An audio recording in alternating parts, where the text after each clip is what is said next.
So if you're visiting today, there's a reason I'm wearing this. Let me get my hat on as well. So. All right.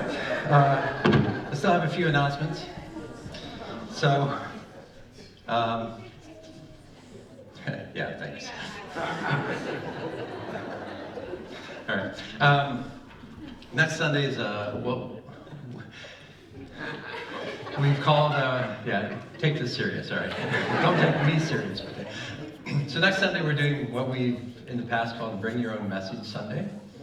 And so the heart of that simply is, as we gather, as the passage talks about when we gather, that each one brings a hymn, a song, a word, something like that. And so next Sunday, just the idea of, as we gather, then just more of a low-key Sunday, but we want the body to share. And so a very practical thing, I'll point you in a direction, not that it has to be this way, but out of Advent, out of what we've been talking about in terms of discipleship, is God saying something to you? Has God been saying something to you? What's that response that God's saying? And so that would be just a good prompt as we gather next Sunday then to something that may be what you bring. So there's no pressure that you have to bring something, right? And when we've done it in this past, we've had someone play a song, someone sang, we've had just words of encouragement, read a scripture, write a testimony. All those are possibilities. We're saying don't plan on sharing 15 minutes. But anyway, so that's next Sunday, so the 29th. And then John and Sheila, who have been at Holderman intern pastoring, they're, I think, February, they have a new pastor, so they've been transitioning out, but they're still there. They're now helping a church in Syracuse, so it was formerly Lutheran, and just their journey, and they may be there longer term. That is what it looks like it's going to be. Anyhow, Christmas Eve at 6:30, they're having it's like a 1-hour program, just a Christmas Eve service. There's cookies, snacks, that kind of stuff. If you see this card, they're out there on the table. It's just dark card. And they're also doing one on New Year's Eve as well. So just the invitation to us as family as well, that we can come join with that.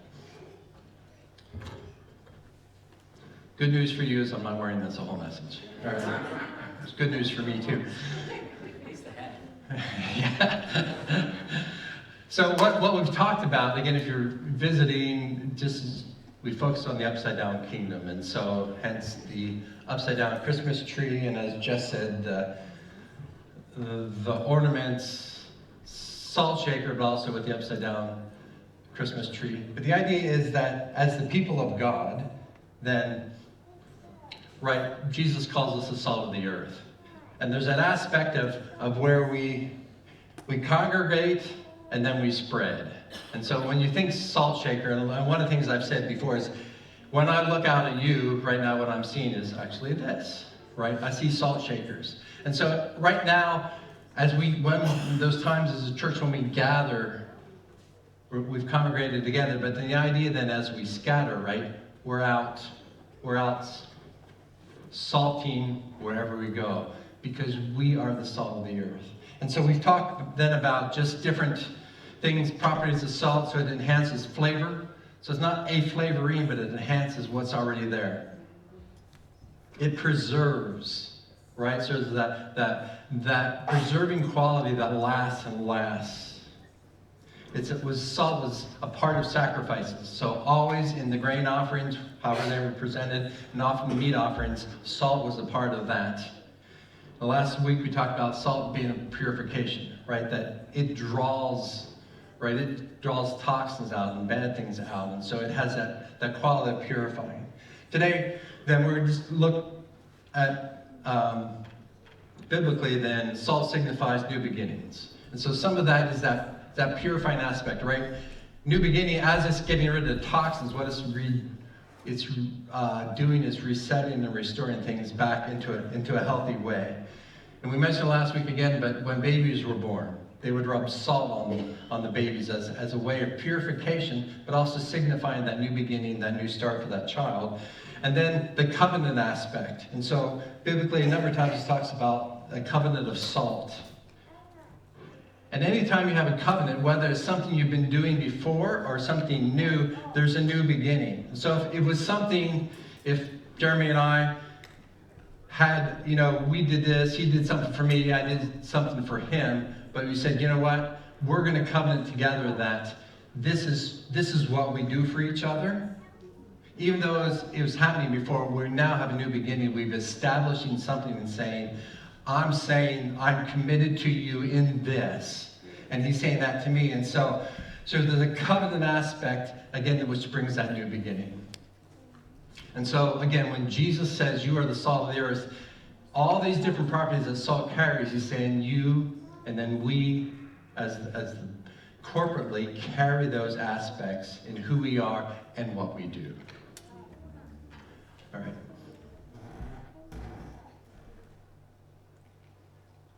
So the last then number of Sundays, we've been talking about discipleship. We've been talking about our core values, the essentials of who we are as Mission 72. And we first looked at loving God, and the upside down kingdom was just rest, that we are called to do, but biblically, and so often we're called to rest. And that one of the things we certainly in this nation need to do a better job of, because we see rest as the absence of work, which is true, but often we're just as busy. And God's encouragement to rest into God. Now, you can do that with family and friends. It doesn't mean necessarily not doing any activity. But what it's saying, stepping back from life and resting into God. We talked the second essential of being family, and inherently in there, the kingdom is changing our hearts and changing our heart posture. And particularly, we looked at it as with family. Essential 3 is following Jesus. So the upside down aspect is the first shall be last, right? If you want to be greatest in the kingdom, then you need to be a servant of all. And how that contrasts the world where it's about the power, right? If I want to be greatest, then I need to be powerful. Jesus turned that on its head. Last week we talked about expressing kingdom when we looked at the year of Jubilee. So every 50 years when there's this divine reset, where things are restored back to families, like land was restored back to families. And then the heart of that being just as we see Jesus out healing and working with the poor and the widows and all those things, that is the heart of Jubilee and divine reset. And so today, our 5th then essential is being missional in diversity, and how we, as Mission 72, it's in our name, we want to be on mission. Right? We want to be on mission. And so some of that is missional, which is just another word for saying being on mission. And then diversity of saying we value all people. Right? So it doesn't matter, as we talked about this morning, poor or rich, different ethnicities, different cultures, all that, because every tribe and nation is to be part of God's kingdom. Right? We know that's true. We want to see as much of that represented here as we can. Certainly open to that. So the upside down kingdom aspect then is care for strangers. And again, God's heart of how he loves everyone. So he loves us, and he loves everyone out there as well. So, Jess, if you want to read the verse. All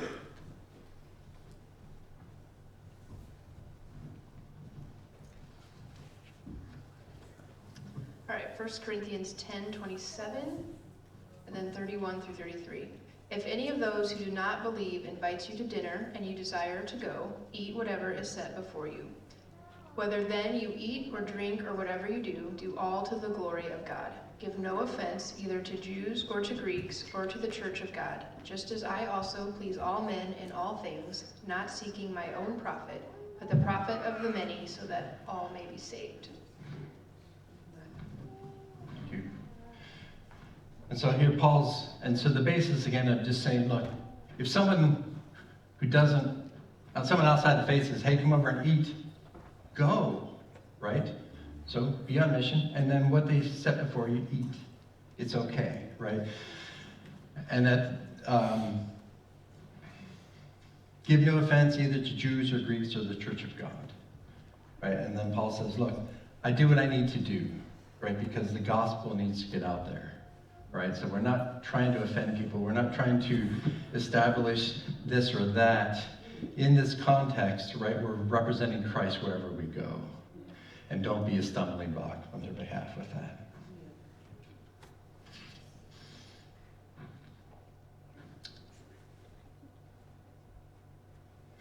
At the end, then a question. So when we talk in discipleship, one of the things a year from now I would like to ask is, can you tell me stories of people and places that you are personally praying for and reaching out to? Right? Is there a nation on your heart?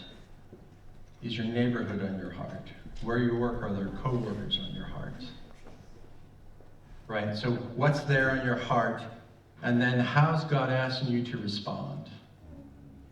So like I would encourage you, if you don't have a nation on your heart, ask God for a nation. Right? To begin to pray into a nation, and then ask God if there's things he wants you to do. I mean, prayer, it may simply be prayer, and that's needed and necessary. But there's lots of ways we can invest in a nation. So, I mean, and simply, we have the nations also represented here, right? So, chances are, if God says Nigeria, and you begin to pray for Nigeria, God may also say, you know what? There's a Nigerian church in Elkhart. There's a Nigerian church in this region. Not much I know, right? But that idea that God may say, you love Nigeria by investing in some Nigerians here, because you don't know what I'm going to do with it. Right? And then another question then would be, tell stories of relating with people different than themselves. Right? So those we know that are like us, nothing wrong with relating to them, right? There's a comfort level with that, and that's fine. But if you limit yourself to that, then there's a problem. Because I already know in the kingdom to come, all cultures, people groups are going to be represented. Let's start now, right? Let's start now. And sometimes we need to get over ourselves, whatever that looks like, whether it's pride, whether it's shyness, whether it's fear, whatever that is, but to say, look, even people I know are different than me, and still we relate. So let's just keep taking those steps out. All right, so this morning, I have a couple of verses, and I feel like that's just what the heart of the message is.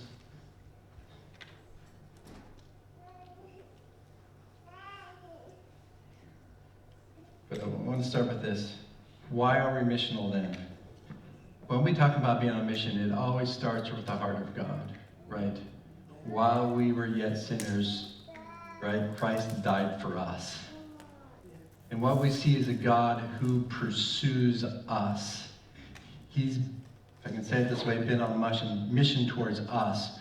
We too need then to carry that mission as well. So Ephesians 2, 4 through 6, and then 11 and 12. But God, who is rich in mercy, because of his great love with which he loved us, even when we were dead in trespasses, made us alive together with Christ. By grace you have been saved, and raised us up together, and made us sit in the heavenly places in Christ Jesus. So rich in mercy, right? He pursues us, and then everything that happens after that is because he's pursued us.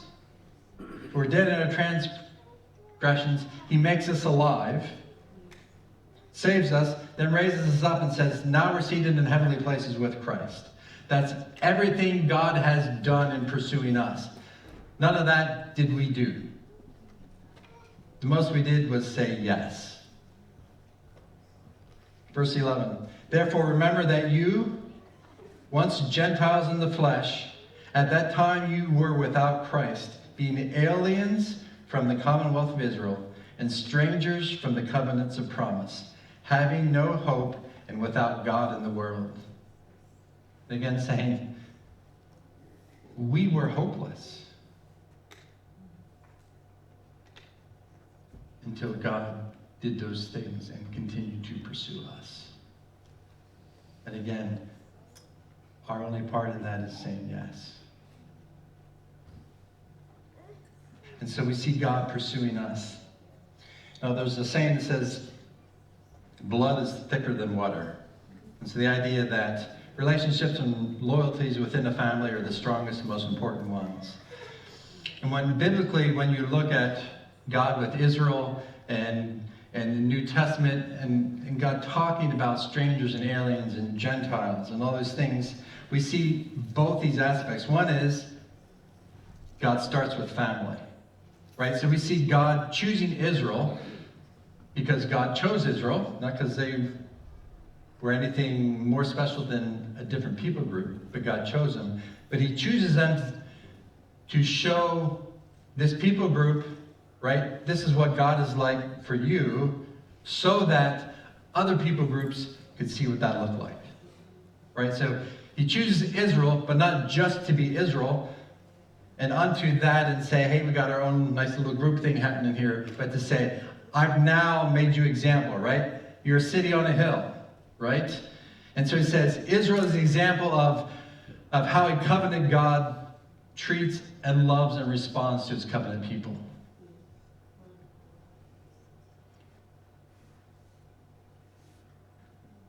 So you see both of the Old Testament Israel and New Testament, they often talk about such and such, do this first in the house of God. But it's not limited to the house of God. It's saying, right? So there's things we do and we start with us, but that's so then we can be a blessing out.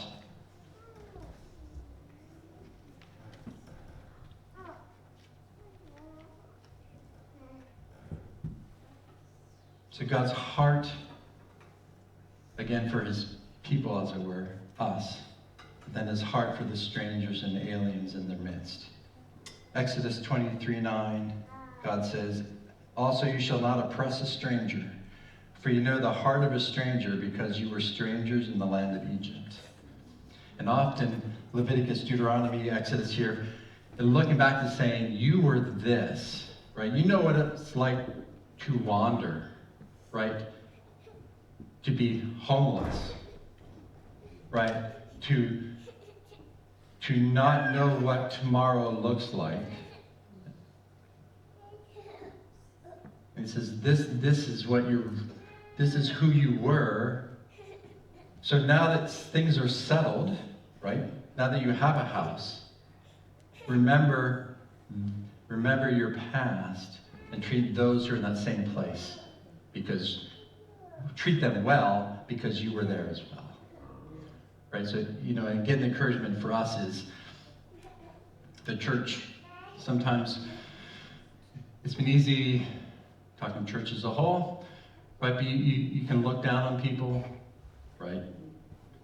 How did they end up in drugs, strung out?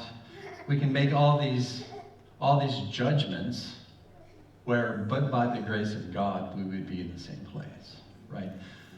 But by the grace of God, in my own addictions and my own struggles, instead of going to drugs, I turn to this, right? This is just more acceptable, right? But by the grace of God. And so God's again saying to us, it's never about my righteousness, my holiness. I need to be as righteous as I can and as holy as I can, again, by the grace of God. But God doesn't value people based on how deep you are in your sin, how well you cover your sin. Well, you look great, so therefore you're fine. But God knows our hearts. And so when he begins to talk about caring for strangers, he's going, look, you've been there. Right? Or maybe you're still there. And you can't use that as the basis for judging other people.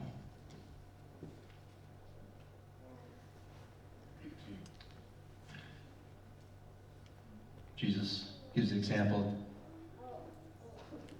when the question came up, who's my neighbor? Right, he says, Jewish man gets beat up. First person to come along is a priest, so the highest in the religious order. He looks, moves on, walks around. The second is a Levite who has the supporting role for the priest and in the temple.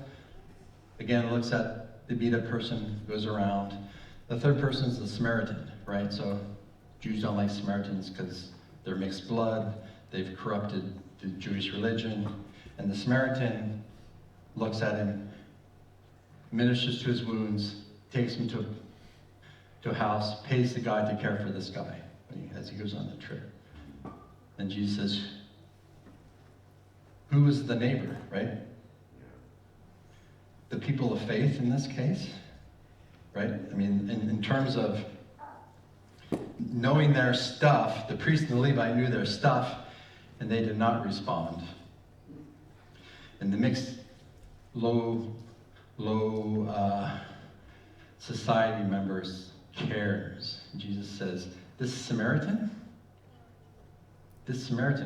was the one who responded like God would respond.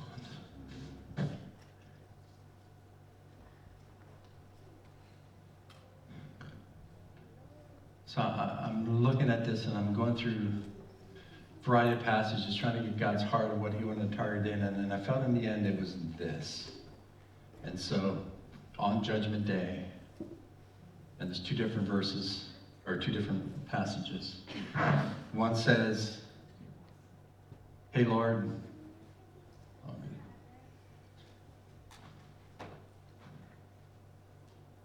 well, somewhere on my phone it says, out of Matthew, but it's the one where it says, Lord, did we not prophesy in your name? Did we not cast out demons? Did we not heal the sick?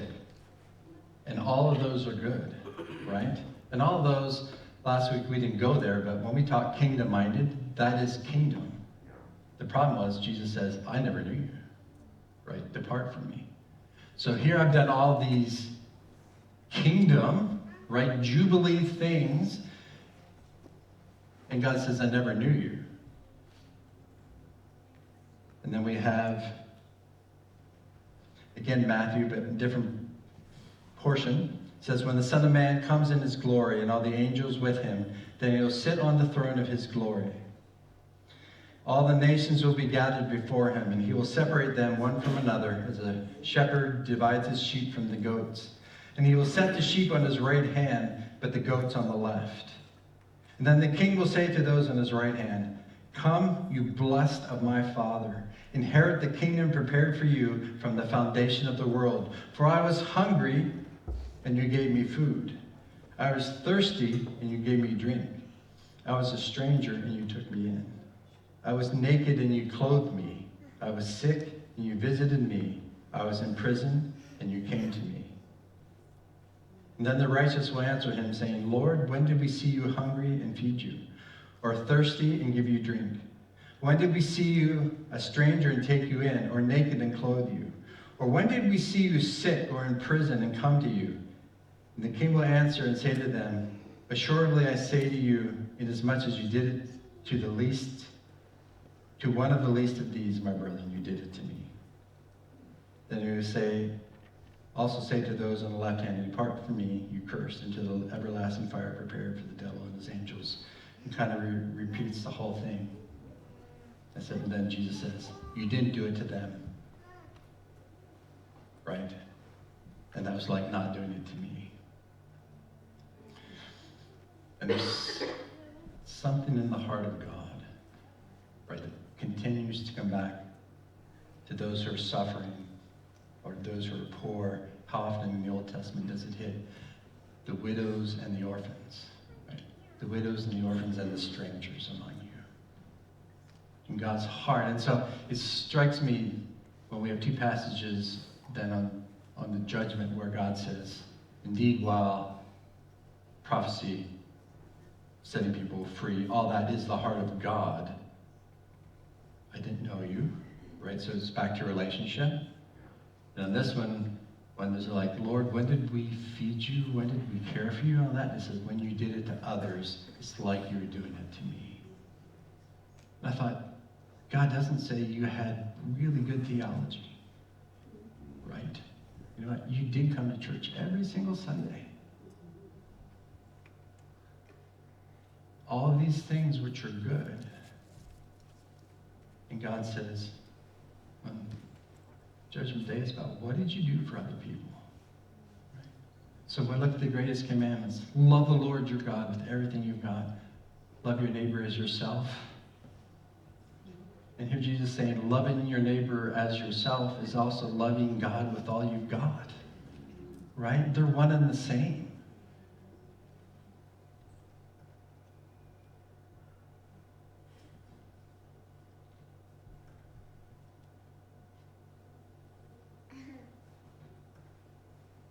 And it's the heart of God. Right? So it's good and right to love on and bless one another here, because we're supposed to do that.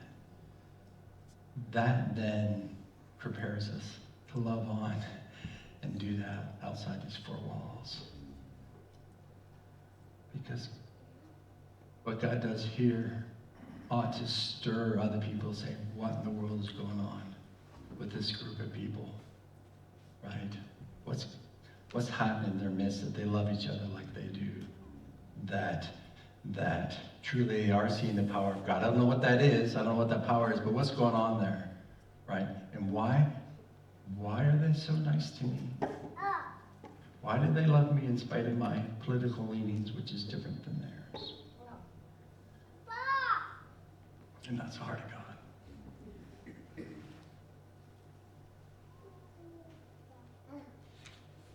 Justin's going to come up here in a second.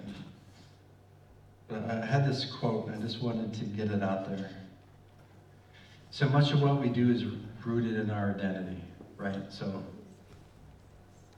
there would have been years ago when I probably still would have put it on, but wearing that salt costume would have been a whole lot more identity of just, okay, I'll do it. But because, you know, I don't like looking foolish in front of people, right? And just say God's more than happy to let that happen to y'all, because it doesn't bother him as much as it bothers us.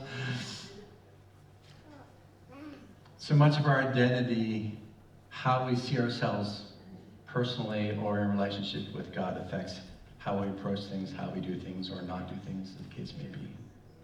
And there's just this line that says, Jesus has never looked at you and wished he saw someone else. So when Jesus is looking at you, he's not disappointed. He's not saying, oh, James, right, if you look like Smith Wigglesworth, or, you know, I'm looking at you, but I would love to. Who's the evangelist? Doesn't matter. All these great men and women of faith, he's not looking at me or you and saying, oh, if you were just them. No, he's looking at you and says, I love you. I love who you are. Right? I care about who you are. And I want the best for you. And I want the best of who you are expressing that. But Jesus isn't disappointed. He's not wishing you were someone else. So I'll read it again, and then Jess, you can come. Jesus has never looked at you and wished he saw someone else.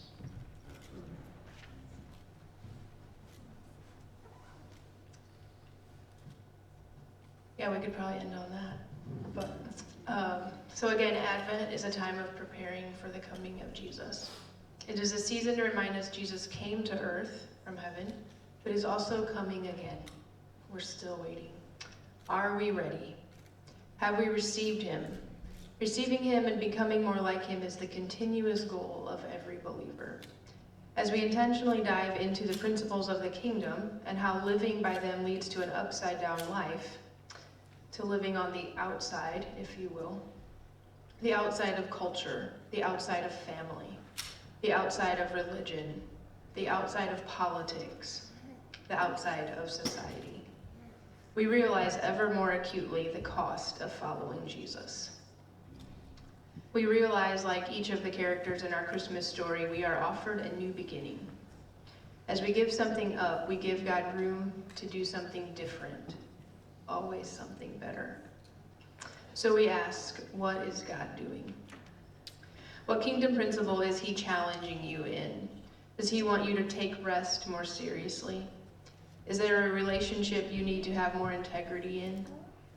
Does he want you to more fully understand the answers you're looking for can be found in serving others? Is the freedom you're seeking found in forgiving others and offering them a new start? Is he asking you to take care of those on the fringes, the orphan, the widow, the foreigner, to show you he is enough? We're going to close this Advent season in today's service with a song. It's one many of you are undoubtedly familiar with, but still it has deep meaning. So please pay attention to the words, tune into the Holy Spirit, and receive Jesus anew. Count the cost of following him and find it more than worth it. As we know, Jesus came knowing he would pay the ultimate price, his life. He gave it all. A plan set in motion that moment, heaven met earth, and the whole world was changed on the most holy of nights.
Truly, he taught us to love one another. His law, his love, and his gospel is peace. Chains shall he break, for the slave is our brother.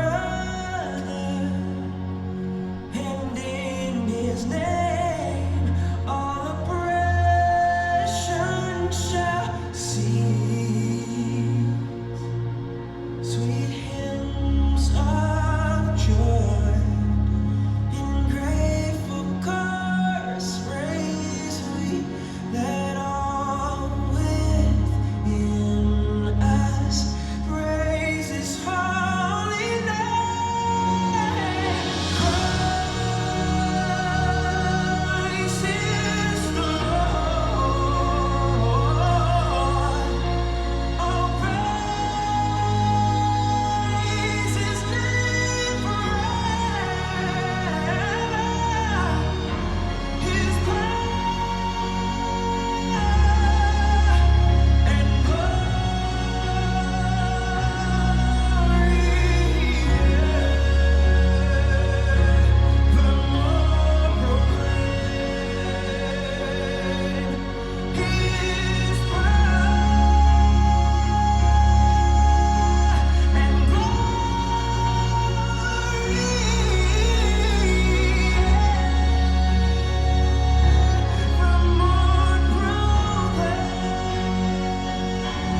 There are three simple.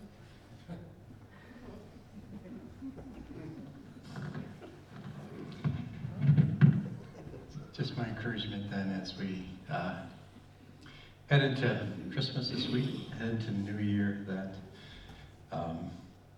that which God has been saying to us corporately, to you individually, that we just step into that in this season. One of the things I've appreciated out of Advent this year has just been, as we looked at the Christmas narrative, right, you see the wrestlings of each group of people. You know, for none of them, we just know the story, right? But the hardship, even Jesus coming, right, reflected on them, and yet the response of, again, I'm going to do, Lord, what you've asked. Or I'm just, my natural response is like with the angels, it's God, amazing, right? I've got to tell people about this God and who he is. Life has its challenges, right, for all of us. God is never asking us to do something that he or his people haven't done before us, right? And we see in this is just simply God's faithfulness with each one of us. So, bless you, right? Bless time with family, friends, whatever that looks like. Okay. Have a Merry Christmas.